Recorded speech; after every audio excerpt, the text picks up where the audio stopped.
numerical oriented class on potential. Everybody be ready? शाबाश। कुछ questions मैं आपको असाइनमेंट में से कराऊंगा और कुछ अपने अलग से कराऊंगा, और जो क्वेश्चन असाइनमेंट में बच जाएंगे वो आप खुद से प्रैक्टिस करोगे, राइट? अगर मैं सारे कराऊंगा बेटे तो आपका ब्रेन डेवलप नहीं हो पाएगा। शाबाश। Let's read the first question, MCQ 1। A bullet of 2 gram has a charge of 2 microcoulomb. Between what potential difference bullet should be left such that it acquires a speed of 10 meter per second from the rest position? शाबाश। किसी ने करा तो नहीं घर जाके बच्चे? अगर कोई बच्चा इसका ऑप्शन बताना चाहे, please raise your finger. Please raise your finger if you have practiced it at home. Nobody. So now let me explain you the question meaning pictorially. But there is a bullet and bullet mass is given to us 2 gram. That means 2 into 10 to minus 3 kilogram in SI units. Right, bete? And the charge on the bullet is also given. That is 2 microcoulomb. In SI unit, 2 into 10 to minus 6 coulomb. This bullet, due to its charge, has been made to accelerate in an electric field. And you know, positive charge will repel positive and negative will attract it. तो bullet rest से छोड़ा इधर को चला गया। अब बोलता है कि ऐसा करने से बुलेट का वेलोसिटी कितना बन गया? 10 मीटर पर सेकेंड। अब हमसे क्या पूछता है? इलेक्ट्रिक फील्ड जिन प्लेटों में अप्लाई करा उनका पोटेंशियल डिफरेंस क्या है? ध्यान से सुन लो एक बार बेटे। ये इलेक्ट्रिक पोटेंशियल इस चार्ज को एक्सेलरेट करने में, इस ये एनर्जी लेने में, मोशन वाली एनर्जी कौन सी होती है? Kinetic energy. उसको लेने में कामयाब हुआ ये पोटेंशियल डिफरेंस। अब ये बताना कि ये पोटेंशियल डिफरेंस ही कितना हुआ। देखो शाबाश, सभी बच्चों को अच्छे से पता है कि, अच्छा कोई बच्चा इसका सॉल्यूशन का मेरे को आइडिया दे सकता है कैसे होएगा? Anybody who has the idea to solve? चलो अपनी सीट पे, सिर्फ मैं बुलाऊंगा नहीं माइक पर, just raise the hand if you have the idea. साथ में मैं ये कह रहा हूं कि मैं माइक पे नहीं बुलाऊंगा, तो आइडिया नहीं है इसका मतलब बेटे। सो देखते हैं, देखो कैसे बेटे। हम सभी को अच्छे से पता है कि इधर को जो बुलेट जाएगा तो उसको काइनेटिक एनर्जी मिलेगा। बहुत अच्छे, काइनेटिक एनर्जी मिल गया। लेकिन ये काइनेटिक एनर्जी आपको पता है, energy can neither be created nor destroyed, it is convertible from one form to another. और कोई भी ऐसी क्वांटिटी एनर्जी में कन्वर्ट हो सकती है जो एनर्जी की तरह ही स्केलर फिजिकल क्वांटिटी हो और उसका ऐसा यूनिट भी जूल हो। एक तो नेचर सेम कर हो और यूनिट उसका भी जूल होना चाहिए ऐसा ही, तो वो होता है बेटे वर्क। तो इस इलेक्ट्रिक पोटेंशियल ने इस चार्ज को मूव करवाने जो मुझे वर्क करा, वही काइनेटिक एनर्जी में कन्वर्ट हुआ। अब सभी बच्चों को अच्छे से पता है काइनेटिक एनर्जी का फार्मूला हाफ mv स्क्वायर होता है। और एक दो दिन पहले मैंने आपको बताया था कि वर्क को अगर चार्ज से डिवाइड कर दें तो ये चार्ज जिस पोटेंशियल डिफरेंस में मूव करा उसकी वैल्यू आ जाती है। Potential difference is equal to work done divided by charge which moves in this potential. तो ये एक बेसिक फार्मूला है, स्टैंडर्ड। इसमें से चार्ज को उधर ले जाएंगे तो वर्क का वैल्यू हुआ charge into potential difference. That means potential difference is equal to half mass upon charge into velocity square. अब देखो बेटे, सारा डाटा आपके पास पता है, पड़ा है। आप मास की वैल्यू यहां पुट कर दो, चार्ज की यहां पुट कर दो, वेलोसिटी की यहां पुट कर। तो बाकी का काम आपने खुद करना है बेटे। मैं प्लस 2 के बच्चे को कैलकुलेशंस नहीं सिखाऊंगा, वो आपको खुद आनी चाहिए। चलो सॉल्व करके बताओ आंसर कितना आएगा।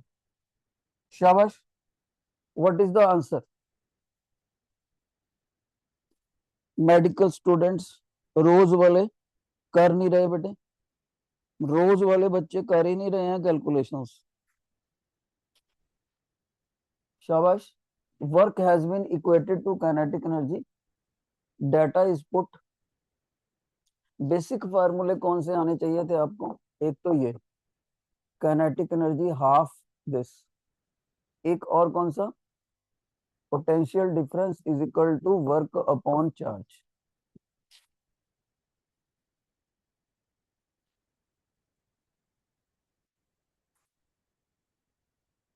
शाबाश बेटे, कौन सी ऑप्शन को पिक करोगे? ऑप्शन कौन सी पिक करोगे बताओ जरा जल्दी। कैलकुलेशंस तो करो कम से कम बेटे। Please raise your finger. हाँ, एक बच्चा रोज में बता रहा है लास्ट में। 3 सेक्शनों में से एक बच्चे का। वेरी गुड वेरी गुड, रोज में बहुत अच्छा आ गया रेस्पॉन्स, बहुत अच्छे। ट्यूलिप में एक भी बच्चा नहीं बता रहा अभी, नॉन मेडिकल में भी बताने लगे हैं। ओके, तो एक बार हम देख ले। ये 2 से 2 कट बेटे, और इस 2 को लिखते हैं 0.5 और बाकी को सेटल करते हैं। 10⁻³ ये 6 ऊपर गया, +6, ये हो गया बेटे स्क्वायर। 0.5 इंटू 10⁵ अब जब मल्टीप्लाई करेंगे एक जीरो कट जाएगी, तो ये बन गया, आप देख सकते हो। 5 इंटू 10⁵ है ना, एक जीरो कट जाएगी डेसिमल की वजह से। 1 2 3 4, और अगर इसको किलो में करें, कन्वर्ट करें, तो 50 किलो वोल्ट, 50 किलो वोल्ट। शाबाश। नॉन मेडिकल का आंसर बिल्कुल सही। रोज में कुछ बच्चों ने कैलकुलेशंस गलत कर दी हैं। 50 किलो वोल्ट बेटे देखो, और ट्यूलिप ने तो बताया ही नहीं था। ये है आपका। एक बार फिर से सभी बच्चे ये फार्मूले अलग से नोट कर लें जो बॉक्स में लिख रहे हैं टीचर, ये कभी भी काम आ सकते हैं।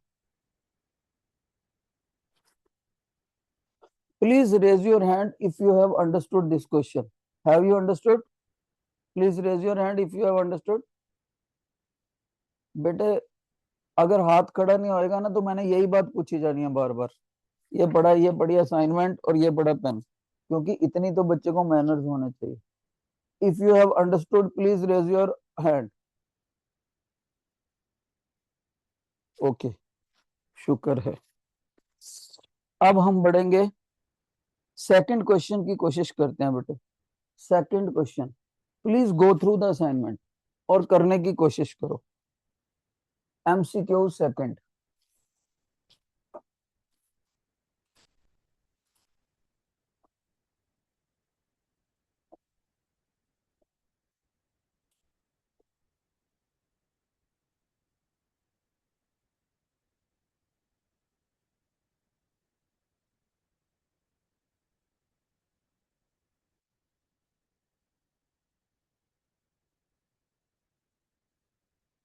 जिन बच्चों को इसका क्वेश्चन नहीं समझ आया, वो मैं समझाता हूँ। Look, there are 2 point charges at rest, 4Q and simply Q. Two charges, point charges, and they are r distance apart. ऐसे हमें मेन सिचुएशन है।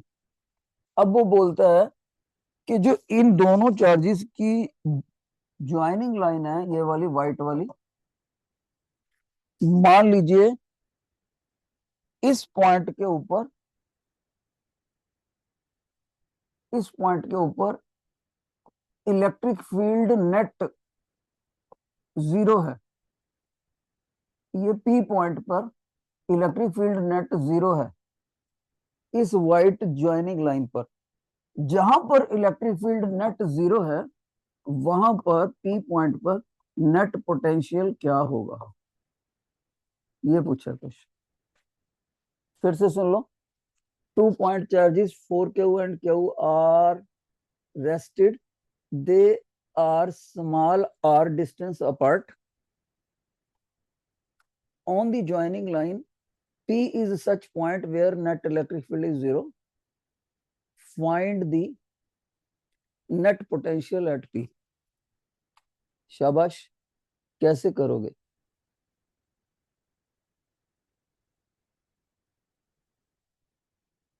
Try your best. कोई ऐसा बच्चा है जिसके मन में आइडिया आता है कि सर ऐसे होएगा? I will not call the student on mic, साथ में बोल रहा हूँ, कई बार बच्चे सुस्ती करते हैं। अगर किसी में इतना दम है कि माइक पर आके आइडिया शेयर करे, तब तो बात ही बन जाए। Raise your hand if you have the idea how to solve. No one. अच्छा, ऐसे करते हैं बेटे, मैं आपको आइडिया आइडिया देता हूं, आप इसको अभी करके देखो। वर्बली बताने लगा हूं, ध्यान से सुनो। आप क्या करो, इस पॉइंट चार्ज की वजह से, देखो इस पॉइंट चार्ज की वजह से पी तक हम एक्स डिस्टेंस ले लेते हैं।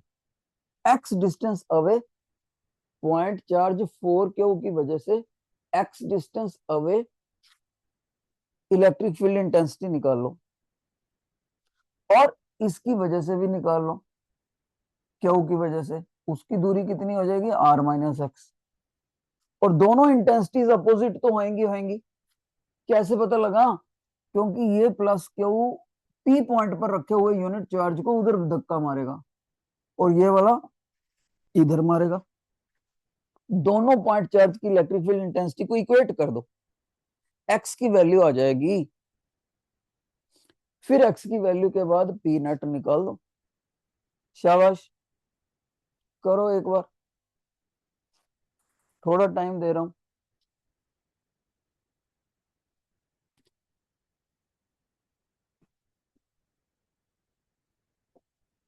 देखो, एक और बात ध्यान से सुनो। कई बच्चों को ना एक बड़ी प्रॉब्लम होती है कि सर जब आप समझाते हो तो हमें समझ आ जाता है।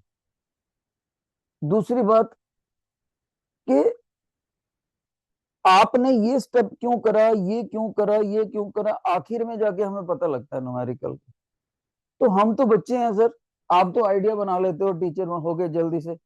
आप एक ऐसे समझाओ कि बच्चे की नजर से हमें इसका स्ट्रेटेजी, सॉल्यूशन का स्ट्रेटेजी समझ में आ जाए माइंड में, पेपर में बैठे हुए खुद से हमारे क्लिक करे माइंड में कि इसका मेथड क्या हो सकता है। तो मैं वैसे ही सॉल्व कर रहा हूँ, अपने आप को तुम्हारी उम्र में ले जाके सॉल्व करने लगा हूं। ध्यान से सुनो, मैं कैसे करूंगा। देखो, मैं बच्चा बन के सॉल्व करने लगा हूं बेटे, बच्चा बन के। मैं कहूंगा इस पी पॉइंट पर पोटेंशियल निकालना है। देखो, मैं बच्चा बन के सेल्फ टॉक कर रहा हूं। भाई, पी पॉइंट पर पोटेंशियल तो 4q भी पैदा करेगा, क्यू भी पैदा करेगा। और मेरे सर ने बोला था कि पोटेंशियल एक वेक्टर क्वांटिटी नहीं है, स्केलर है। और स्केलर क्वांटिटी के लिए पोटेंशियल सिंपल अलजेब्रा से ऐड हो जाता है, कोई पैरेललोग्राम लॉ ऑफ वेक्टर नहीं लगाना होता। तो मेरा दिमाग कहेगा कि मैं तो शुरुआत यहीं से करूंगा जो पूछेगा। तो मेरे दिमाग में आया कि टीचर की गाइडेंस के कारण पी पॉइंट पर पोटेंशियल ड्यू टू 4q निकालूंगा, और पी पॉइंट पर potential due to Q point निकालूंगा। और सर कहते थे स्केलर क्वांटिटीज डायरेक्ट ऐड हो जाती हैं, कर दूंगा। दूसरा मेरे टीचर ने सिखाया था कि पोटेंशियल का फार्मूला निकाल निकाल लिखते वक्त चार्ज की पोटेंशियल पोलैरिटी पुट करनी होती है। लेकिन मेरे सर ने यह भी सिखाया था कि अगर ये क्यू पॉइंट हो, उससे आर दूरी पर पोटेंशियल निकालना हो, तो सर ने सिखाया था potential due to point charge is equal to के क्यू अपॉन आर। इतना बेसिक सिखाया था सर ने। ठीक है, तो मैं कहूंगा कि भाई 4Q मेरा फिर स्मॉल क्यू की जगह ले रहा है और आर की जगह पर एक्स जगह ले रहा है, एक्स। तो पहले तो मैं यहाँ लिखूंगा Coulomb's constant point charge 4Q upon x. ठीक है, अगला पॉइंट इधर देखें के चार्ज की पोलैरिटी पॉजिटिव ही है, तो ब्रैकेट में दोनों के पॉजिटिव ही लिखा हुआ है। और इधर वाली दूरी लेनी है, देखो जिस पे टीचर लाइन लगा रहा है, ये वाली दूरी कितनी आएगी नेचुरली, पूरे एक्स में से सॉरी पूरे आर में से एक्स को माइनस कर दो, आर माइनस एक्स। अब मेरे को बच्चा कहेगा सर अभी भी आप सॉल्व नहीं कर सकते क्योंकि आपको एक्स तो पता नहीं, एक्स तो आपका अपना सिंबल है, बाकी सिंबल आपको जरूर गिवन है, ये टिक वाले गिवन है, पर एक्स तो आपका अपना सिंबल है, अपना सिंबल तो आंसर में होना नहीं चाहिए। मैंने कहा यस। और क्या कंडीशन है सर, इसमें ना यहाँ इलेक्ट्रिक फील्ड इंटेंसिटी 0 है पी पॉइंट पर। मैंने कहा इलेक्ट्रिक फील्ड इंटेंसिटी का स्टैंडर्ड फार्मूला क्या बताया था, अगर ये चार्ज हो उससे सर्टन दूरी पर इलेक्ट्रिक फील्ड इंटेंसिटी निकाल लिया तो क्या फार्मूला था सर, वो था के क्यू अपॉन आर स्क्वायर। ये सिखाया था आपने पॉइंट चार्ज वाला बेसिक फार्मूला। तो बेसिक फार्मूले इस जिगजैग लाइन से हम ऊपर रखते हैं। तो मैंने कहा अच्छा भाई, पी पॉइंट पर इलेक्ट्रिक फील्ड इंटेंसिटी निकाल लेंगे तो कितनी आएगी। बच्चा कहता है सर वो आएगी के क्यू अपॉन एक्स स्क्वायर।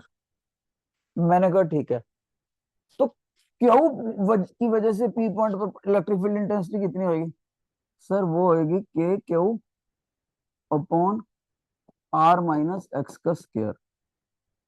फिर मैंने पूछा वहां पर net electric potential electric net electric field 0 है। हाँ जी सर 0 है, तो 0 है तो ये दोनों एक दूसरे के इक्वल एंड अपोजिट होने चाहिए। ठीक है सर, क्योंकि अपोजिट तो है ही है। देखो कैसे निकालते हैं डायरेक्शन, जिस पॉइंट पर इलेक्ट्रिक फील्ड इंटेंसिटी की डायरेक्शन निकालनी हो वहां मन में सोचा करते हैं यूनिट पॉजिटिव चार्ज रखा हुआ है, जैसे 1 कूलम रखा हुआ है सपोज, तो उस 1 कूलम को ये 4Q धक्का मारेगा उधर को, similar charges repel each other. तो इस 4Q की वजह से पी पॉइंट पर कैपिटल ई की डायरेक्शन ये हुई, और अब ये कैपिटल क्यू पी पॉइंट पर रखे हुए 1 कूलम के चार्ज को ये भी धक्का मारेगा, लेकिन इधर को मारेगा। क्यों, similar charges repel each other.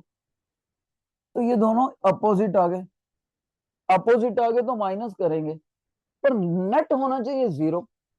तो ये 0 कब होएगा, जब इन दोनों का माइनस इक्वल टू 0 होएगा। ठीक है बेटे, क्यों 0, क्यों, because E net is equal to 0 given है, हमें क्वेश्चन की स्टेटमेंट में गिवन है। सर फिर क्या करेंगे, फिर इसको इधर ले आओ, k 4Q x square is equal to के q r minus x square. Sir अब क्या करें, भैया अब काट दो जो काट सकते हो, और इसको ऊपर ले जाओ, 4 को नीचे ले जाओ, R minus X upon X overall square is equal to 1/4। अब क्या करेंगे सर, अब एलसीएम लो, जैसे सॉरी अंडर रूट लो, सॉरी अंडर रूट लो, अंडर रूट लेते ही ये बन गया हाफ। अब इधर देखो ब्रैकेट में, जब कोई अंडर रूट से ये स्क्वायर कट गया, जब कोई दो चीजों का कॉमन डिवाइडर हो तो वो इंडिविजुअल डिवाइड कर सकता है। तो आर माइनस एक्स हो गया, माइनस एक्स हो गया, इक्वल टू हाफ हो गया बेटे, और ये 1 आ गया, देखो 1 को उधर ले जाओ, तो R minus X is equal 1 और हाफ बन गया, ऐड करके 3/2। अब हमें तो x चाहिए, इसको इधर ले जाओ, x को 2 को ऊपर 3 को नीचे, तो x is equal to 2r/3 आ गया। इस x को उठा के यहां पे रख देंगे वी नेट के आंसर में। तो अब मैं कलर चेंज कर रहा हूं बेटर विजिबिलिटी के लिए। तो V net is equal to, पहले इसमें से कॉमन ही ले लेते हैं, 4 अंदर रहेगा बस, के क्यू 4/x लिखेंगे प्लस 1/r-x लिखेंगे। ओके, और x की वैल्यू रख देते हैं, के क्यू बचे, x की वैल्यू देखो कितनी, क्योंकि आपने आंसर 2r के रूप में देना है, रख दो 4 2r/3 प्लस 1/r-2r/3। भाई इसको सॉल्व कर लो अब, के क्यू, ये देखो ये इससे कट गया, ये बन गया 6/r, और ये देखो इधर 3 और ये r बच गया 3/r बच गया यहाँ पर। ठीक है, r फिर से कॉमन ले लो, के क्यू r कॉमन ले लिया, और ब्रैकेट में बच गया 9 बच गया। ऐसे सॉल्व हो जाता है। देखो कौन सा ऑप्शन आया, शाबाश, raise your finger, raise your finger, कौन सा ऑप्शन है बेटे? फिंगर ऑप्शन की तो खड़ी कर दो कम से कम आंसर देख के। ओके, तो जिन बच्चों को ये क्वेश्चन समझ आ गया प्लीज रेज योर हैंड। फिर वही बात, मार्कर रखना पड़ेगा मेरे को, मैं जाना ही नहीं आगे फिर। Okay, down. इसको अगर मैंने पेपर बनाना होता +2 का, तो मैं इस क्वेश्चन को 3 मार्क्स का जरूर डालता। क्यों डालते सर, अब क्यों डालते 3 मार्क्स का? सुनो, क्योंकि इस क्वेश्चन में मैं स्ट्रेटेजी भी पूछ गया, स्ट्रेटेजी के सॉल्व कैसे होएगा, साथ में मैं ये पूछ गया कि बच्चे को पोटेंशियल का फार्मूला आता है, इलेक्ट्रिक फील्ड का फार्मूला आता है, 2 फार्मूले पूछ गया। फिर मैं जानबूझकर ये भी पूछ गया कि चार्ज, इसमें तो चार्ज की पोलैरिटी पुट करनी होती है इस फार्मूला में, और इसमें नहीं पुट करनी होती। क्या बच्चे को ये पता है कि कैपिटल ई में नहीं पुट करनी और वी के अंदर चार्ज की पोलैरिटी पुट करनी? इस तरह से मैं 3-3 4-4 चीजें एक ही क्वेश्चन में पूछ गया। और फिर ये भी पूछ गया कि पी पॉइंट पर इलेक्ट्रिक फील्ड इंटेंसिटी की डायरेक्शन पूछनी कैसे है। वहां पर अज्यूम करना होता है कि 1 कूलम का चार्ज है, 1 कूलम का चार्ज अट्रैक्शन करेगा या रिपल्शन फील करेगा, जिधर को वो यूनिट पॉजिटिव चार्ज भागेगा उधर को ही कैपिटल ई की डायरेक्शन लेनी होती है। ये 3-4 पॉइंट थे बच्चे, शाबाश। इसको भी ऐड करते हैं और देखते हैं क्या इससे पहले वाला भूल तो नहीं गए। देखो तो ये वाला याद है बच्चे, बुलेट वाला आपको क्वेश्चन?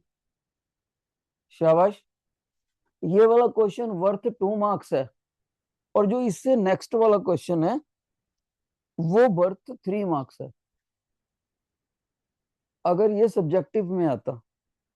पर मैंने ऑब्जेक्टिव बना दिया क्योंकि मैंने पेपर का लेवल एंट्रेंस वगैरह के बीच में रखना होता है। ये वाला क्वेश्चन एंट्रेंस में भी आ सकता है और स्कूल एग्जाम में भी आ सकता है, लेकिन जो पुराना क्वेश्चन है ये वाला सिर्फ स्कूल लेवल का है, एंट्रेंस का नहीं है। अब बच्चा कहेगा सर एंट्रेंस का बनाना हो इसी क्वेश्चन को तो कैसे? ध्यान से सुनो, अगर इसी क्वेश्चन को मैंने एंट्रेंस लेवल का बनाना, एंट्रेंस एग्जाम नीट वगैरह का, तो मैं यहां पर चार्ज की बजाय ना इलेक्ट्रॉन लिख दूंगा।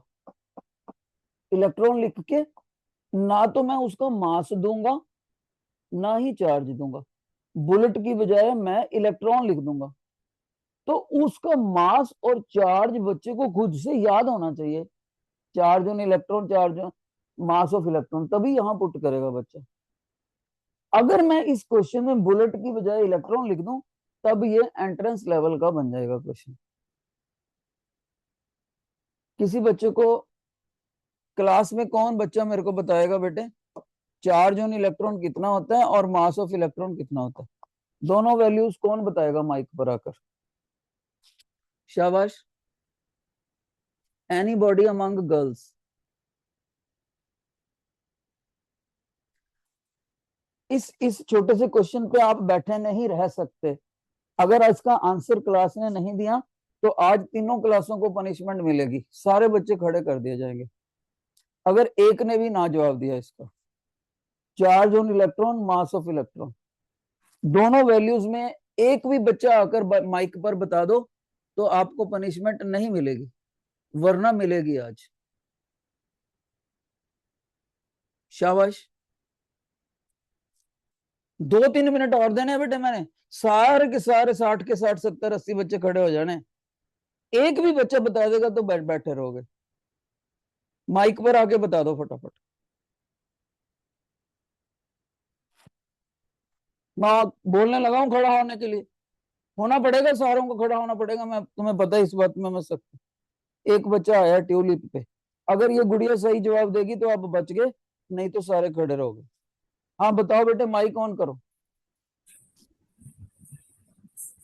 Sir, charge on electron is 1.6 into 10 raised to power 19 coulomb, and mass on electron is 9.1 into 10 raised to power minus 31 kg.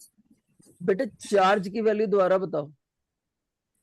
1.6 into 10 raised to power minus 90 coulomb. हाँ शाबाश, पहले आपसे माइनस नहीं बोला गया। What is your good name? What is your good name? ठीक बताया। Amnisha, sir. हम्म। Amnisha. तो एक बच्चा है निशा। निशा है Sir, या दिशा है? ओके बेटे, आपकी वजह से ये 60 बच्चे 70 बच्चे खड़े होने से बच गए, नहीं तो आज इनको पनिशमेंट मिलती। शाबाश। तो इस गुड़िया ने बताया 1.6 into 10 raise to power minus 19 coulomb, और charge mass of electron 9.1 into 10 to minus 31 KG. ये दोनों वैल्यूज पे मैं क्यों पनिशमेंट देना चाहता था आपको, इतना सख्त क्यों था? क्योंकि आपको ये 8th या फिर ज्यादा से ज्यादा 9th क्लास में पता लग जाना चाहिए था। 8th और 9th में ऐड करना चाहिए। अगर 8th में, चलो 8th छोड़ो, 9th में नहीं पता, 10th में नहीं पता, +1 में नहीं पता, +2, 3 सालों में अगर आपको ये नहीं पता ना तो खड़ा होना बनता था। प्रॉपर पनिशमेंट थी आपकी। आगे से पनिशमेंट के लिए रेडी रहना अगर इस तरह की छोटी छोटी बातें भी नहीं बताओगे। ज्वाइंट मिलेगी कि पनिशमेंट, ये मत सोचना ये कोई नहीं बता रहा तो सर अब क्या करेंगे, सर बता देंगे ना। कोई नहीं बता रहा तो सारे खड़े हो जाएंगे, ये याद रखना। अब +2 का बोर्ड का पेपर है इस बार, लाइटली नहीं ले सकते हम आपको। एक गुड़िया की वजह से आप बच गए हो, याद रहे। चलो अब अगले 2 क्वेश्चन मैं आपके लिए छोड़ रहा हूं इसमें, पोटेंशियल पे। असर्शन रीजन पे आओ, असर्शन रीजन पे।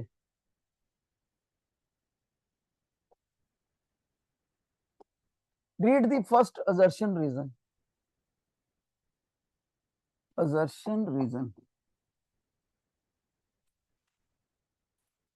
क्वेश्चन नंबर 5 है। देखो क्या कह रहा है, आपने बताओ, खुद से बताओ कौन सी ऑप्शन हो सकती है इसकी। ABCD। जो बच्चे सोचते हैं कि ए ऑप्शन सही है वो एक फिंगर खड़ी करें, जो सोचते हैं सी ऑप्शन सही है वो 3 फिंगर खड़ी करें, जो सोचते हैं बी ऑप्शन वो विक्ट्री का साइन बनाए, डी ऑप्शन वाले 4 फिंगर्स खड़ी करें। What is your answer? शाबाश शाबाश बेटे, ज्यादा से ज्यादा गलत ही हो जाएगा, हाथ तो खड़ा करो, हौसला तो बनाओ। ज्यादा से ज्यादा गलत ही हो जाएगा और तो कुछ नहीं हो जाएगा इसमें। ओके, क्लासों के आंसर अलग अलग आ रहे हैं भाई। ट्यूलिप कह रहा है फर्स्ट, नॉन मेडिकल क्या कह रहा है, अच्छे से खड़ा करो हाथ। नॉन मेडिकल भी फर्स्ट कह रहा है। अच्छा रोज क्या कह रहा है, रोज का पता ही नहीं लग रहा क्या कह रहा है। ऐसे ना फिंगर खड़ी करते हैं, अपनी बॉडी के कंट्रास्ट में खड़े करते हैं, कुछ दिखता ही नहीं। साइड पे खड़ा करो तब तो मेरे को कुछ दिखे। हाँ ठीक है। रोज में भी बच्चे फर्स्ट कह रहे हैं। अब मैं इसको एक बार पढ़ लूं बेटे। The potential and potential difference are such physical quantities that they cannot apply the concept of superposition of principle of vectors। बिल्कुल सही। पांचवें की जो असर्शन है ना, असर्शन, असर्शन, वो सही है। क्योंकि सुपरपोजिशन प्रिंसिपल जो वेक्टर्स का है, वो तो वेक्टर्स के ऊपर लगेगा ना। तो हमारा तो पोटेंशियल तो वेक्टर होता नहीं है। जो पोटेंशियल होता है वो तो स्केलर फिजिकल क्वांटिटी है। तो ये वाला इस पे नहीं लगेगा। और वही कह रहा है वो, कैन नॉट अप्लाई। असर्शन सही है। दूसरा रीजन भी बता दिया उसने, ले both are scalar physical quantity, ये भी सही है। असर्शन सही है, रीजन भी सही है, और एक्सप्लेनेशन, उसका कारण, ए का कारण आर, वो भी सही है। तो इससे ऑप्शन बन गया फर्स्ट।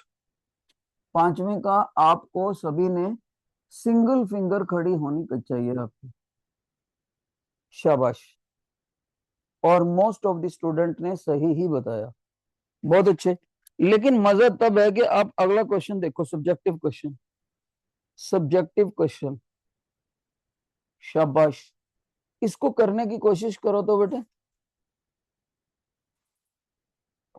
क्वेश्चन नंबर 6, 6 है क्या ना, क्वेश्चन 1 सब्जेक्टिव।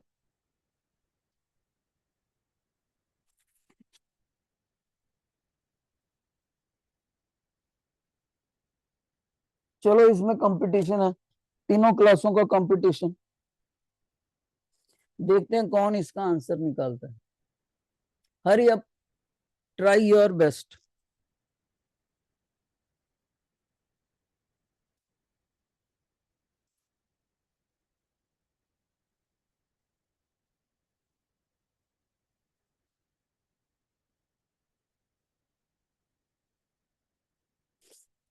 शाबाश।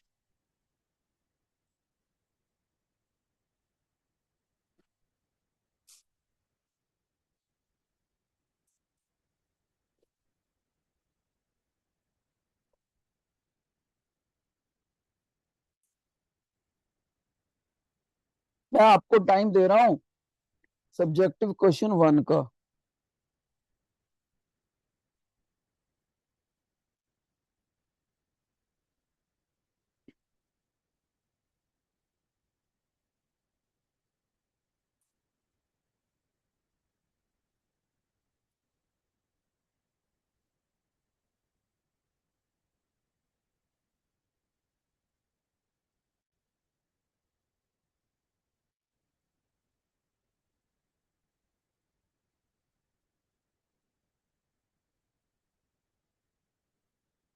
शाबाश बेटे, कौन करके दिखाएगा।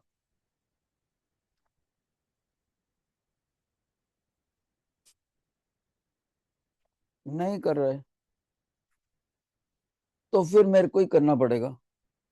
देखो हमारे पास 3 चार्जेस हैं।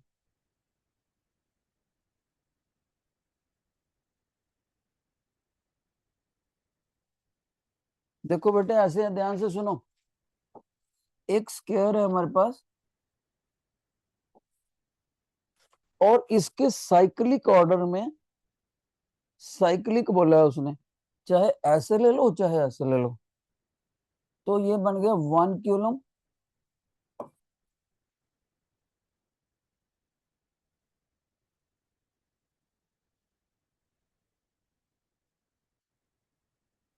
1 कूलम बेटे। और ये कितना, 2 कूलम। और ये कितना, 3 कूलम। और सारी साइडें हैं 1 मीटर। 1 मीटर नेचुरली स्क्वायर है, तो एवरी साइड 1 मीटर ही होगी। तो ये जो फोर्थ कॉलम है ना, कौन से वाला, ABCD वाला जो पॉइंट है, तो वहां पर नेट पोटेंशियल निकालना है एट डी। इतना मुश्किल नहीं था ये क्वेश्चन, पता नहीं आपने क्यों नहीं करा। अरे यार,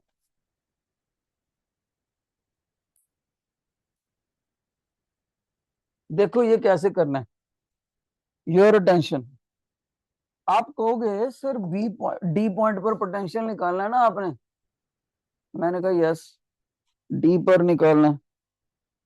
तो डी पॉइंट पर जब पोटेंशियल निकालेंगे तो कैसे, sir potential due to A पर, Q A, plus potential due to Q B, plus potential due to Q C. मैंने कहा भाई ये तुमने डायरेक्ट ऐड कैसे कर दिए। सर पोटेंशियल एक स्केलर क्वांटिटी है, वो डायरेक्ट ऐड हो जाते हैं, उसमें कोई parallelogram law of vector addition नहीं लगता। मैंने कहा ओके, तो कैसे करोगे। सर देखो क्यू, आपको पता है पॉइंट चार्ज की वजह से स्टैंडर्ड फार्मूला होता है के क्यू अपॉन आर। तो ये वाला फार्मूला आप इस चार्ज पे लगाओगे इस पॉइंट के लिए। मैंने कहा ठीक है। सर फिर आप के लिखो, कूलम्स कांस्टेंट, और चार्ज की वैल्यू लिखो 1 कूलम। और सर ये वाली दूरी आपको पता कितनी होती है। मैंने कहा यस गिवन है 1 मीटर। अब सर ये भी भरना पड़ेगा, बी वाला भी सी वाला भी। पहले सी वाला भर दो सर, ये वाला। मैंने कहा ये तो 1 मीटर है ही है फिर। सर के 3/1। मैंने कहा अब बीच वाला कैसे भरोगे। सर बीच वाले के लिए आपको ना ये डिस्टेंस चाहिए होगा। सर कैसे निकालोगे। मैंने कहा भाई ये भी 1 है, ये भी 1 है, तो 1 और 1 में पाइथागोरस लगा दो, क्योंकि स्क्वायर है ना, और 90 डिग्री तो है ही है। पाइथागोरस थ्योरम से हाइपोटेन्यूज निकालो। सर कितना निकालोगे, 1 का स्क्वायर प्लस 1 का स्क्वायर का अंडर रूट 2 आ गया। तो भर दो के 2 कूलम अपॉन बच्चे अंडर रूट 2। अब के सभी में कॉमन आ गया, गौर से देखो। तो 1 + 2/√2 +3। फिर से सेटल कर दो के 1, और देखो इसको टू काटेंगे तो 1 अंडर रूट 2 ऊपर आ जाएगा, यानी 1.414 +3।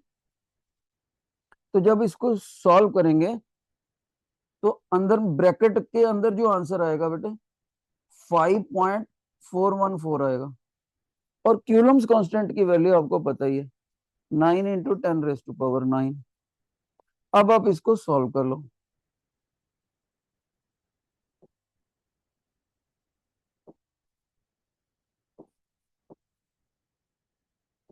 ये आ गया।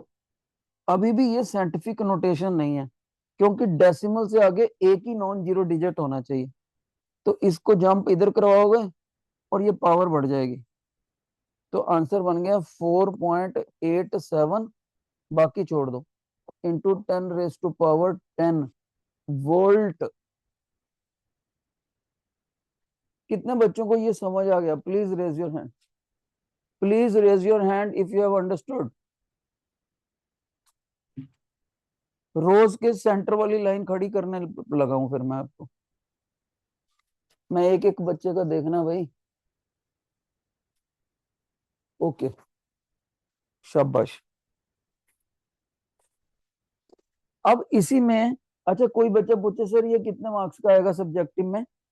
ये क्वेश्चन आएगा 3 मार्क्स का, 3 से ज्यादा नहीं आ सकता ये। इस पूरे क्वेश्चन में मैंने जानबूझकर एक मिस्टेक करी है, बताओ कौन सी मिस्टेक करी है। जो बच्चा बता देगा ना, मैं I will be very happy. मैंने जान आंसर सही है, आंसर सही है, लेकिन इसके सॉल्यूशन के अंदर एक ऐसी गलती करी है मैंने कि हो सकता है आपको 3 में से हाफ मार्क्स दे दे वो, या 1 नंबर ही दे बस। बताओ व्हाट इज द मिस्टेक। बेटे प्रेजेंस ऑफ माइंड रखो अच्छा, और मेरे को मिस्टेक बताओ। सीबीएसई रूल्स के मुताबिक सॉल्यूशन में मैंने एक गलती करी है, जिससे मेरे को 1 ही नंबर मिलेगा इसमें।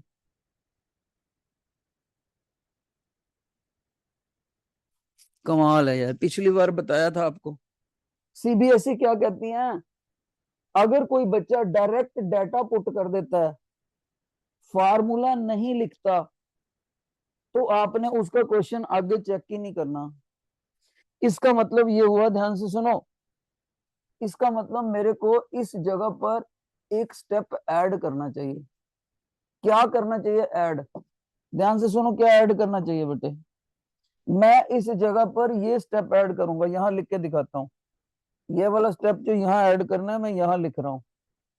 मैं लिखूंगा के क्यू ए सिंबॉलिकली, और ये वाला आर कह दूंगा अपॉन आर, प्लस के क्यू सी, और इसको हाइपोटेन्यूज एच कह दिया, एच, प्लस के क्यू बी, क्यू बी बोलना चाहिए था इधर, इधर क्यू सी, अपॉन ये वाला डिस्टेंस, इसको आर डैश कह दिया, आर डैश।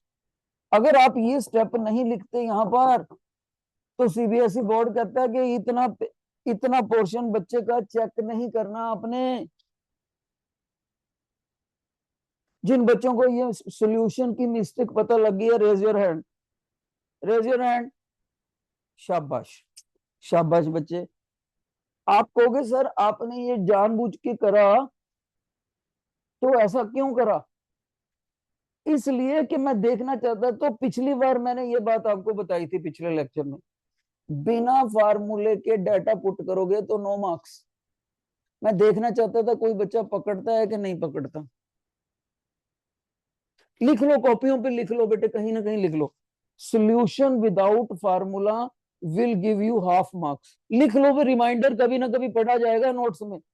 लिख लो, according to CBSE paper checking instructions, solution without formula will give you half marks. Correct solution, correct solution without formula will fetch only half marks as per CBSE board latest paper checking instructions.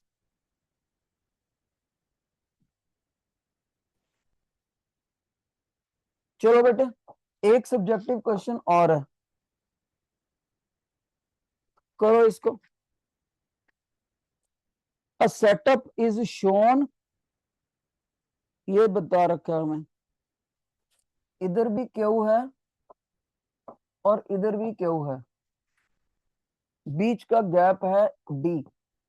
ये point A है, ये नहीं, ए नहीं ओ है, ये point ओ है और ये ए है। ओके, अब हमें क्या बोलता है, while giving logic draw the graph of variation of graph of variation of potential on the x axis from minus infinity two plus infinity. शाबाश। कैसे करोगे ये question? Minus infinity two plus infinity, graph draw करना है, वो भी logic के साथ। ये क्वेश्चन कम से कम 3 मार्क्स का आएगा। कैसे करोगे बेटे ये क्वेश्चन?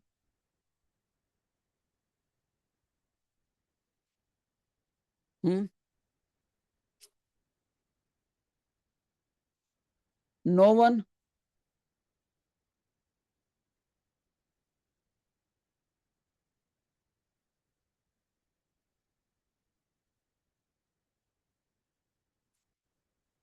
चलो देखो, अब देखो इस क्वेश्चन को करना कैसे है।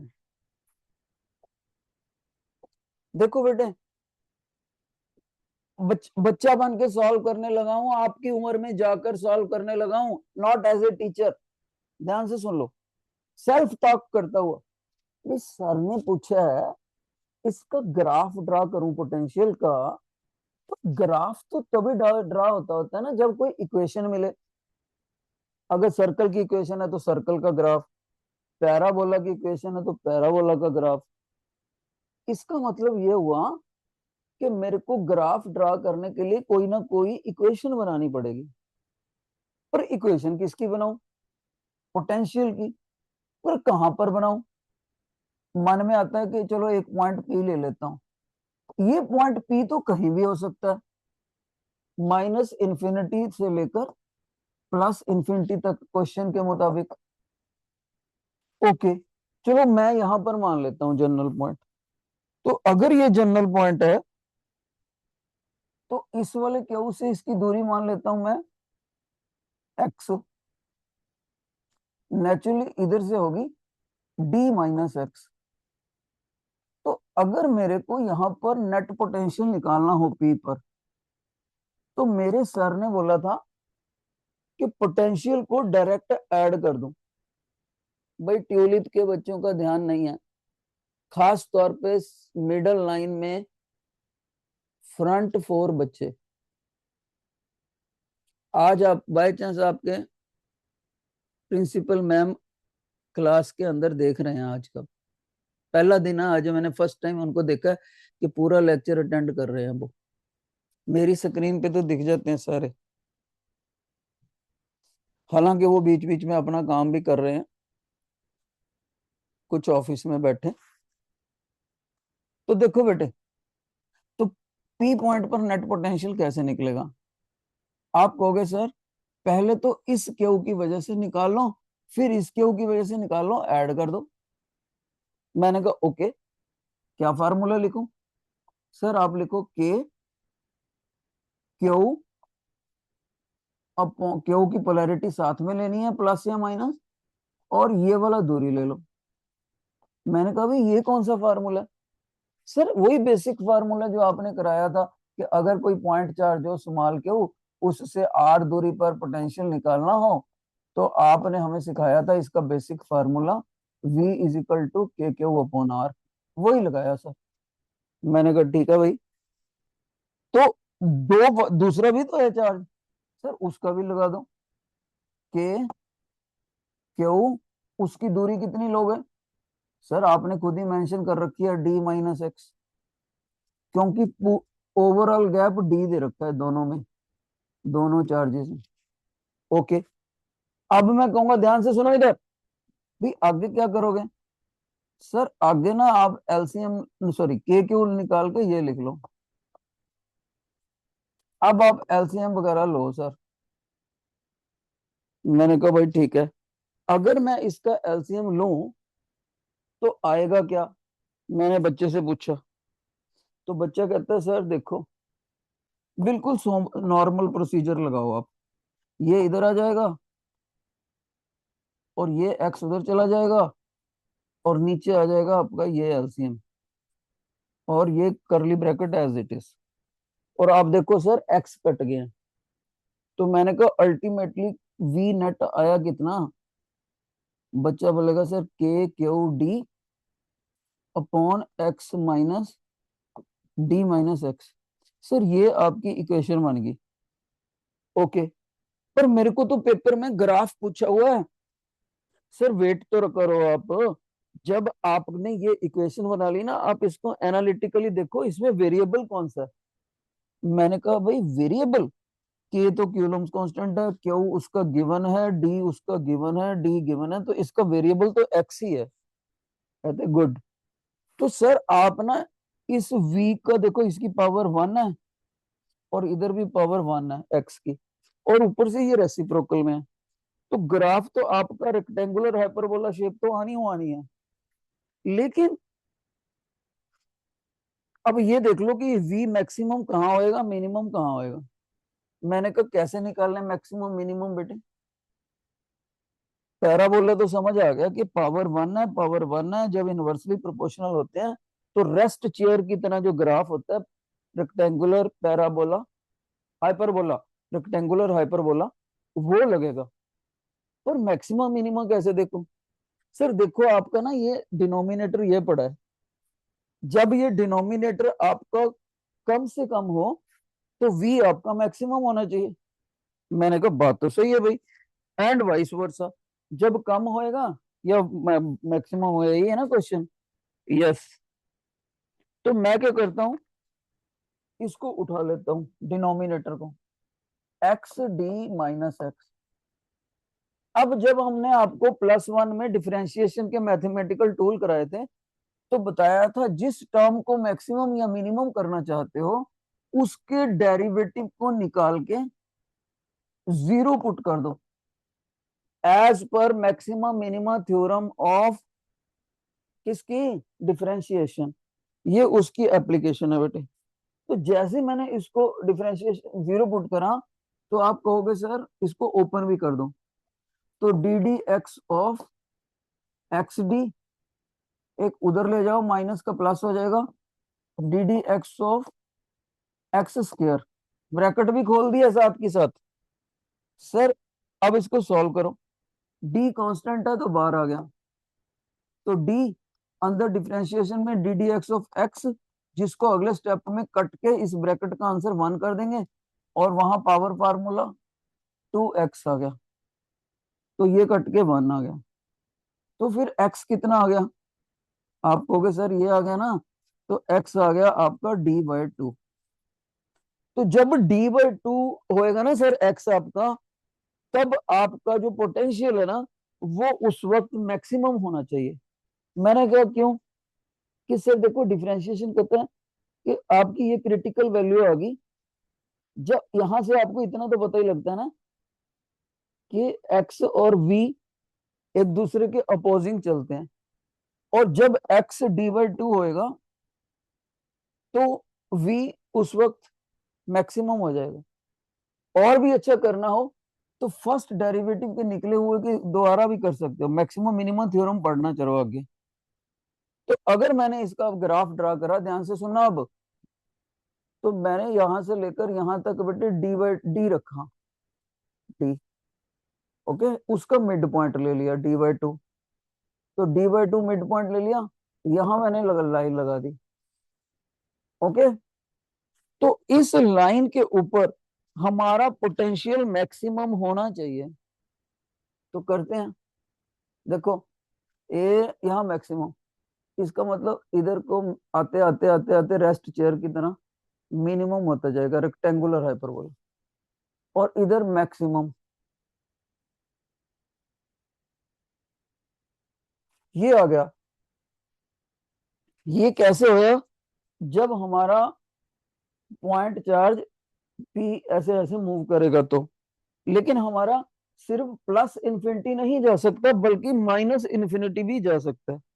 इसलिए आप ऐसा ही ग्राफ एक बार फिर से बनाओगे, इधर इस जगह पर बनाओगे बेटे आप, वहां पर भी आप डी बाई टू रख के दो बार बना दो बस, रेस्ट चेयर। और एक बात याद रखना, ये ग्राफ लाइन से जुड़ने नहीं चाहिए, पास पास चाहे चला जाए, पास पास चाहे चला जाए, जुड़ना नहीं चाहिए स्ट्रेट लाइन। और ग्राफ का नाम क्या बताया टीचर ने, रेक्टेंगुलर हाइपरबोला। जिन बच्चों को ये क्वेश्चन समझ आ गया प्लीज रेज योर हैंड, और जिनको ये थोड़ा बहुत कम समझ आया, मेडिकल को हो सकता है, बेटे मेरी person down down thank you, personal request है, सारे बच्चे मैक्सिमम मिनिमम थ्योरम पढ़ेंगे आज जाकर। और इस असाइनमेंट में मैंने दो क्वेश्चन आपके लिए छोड़े हैं, सिर्फ सिर्फ दो, थर्ड और फोर्थ, ये आपने खुद करने। आज का लेक्चर अच्छा लगा तो एक बार वेव करके दिखा दो। Thank you, let's wind up.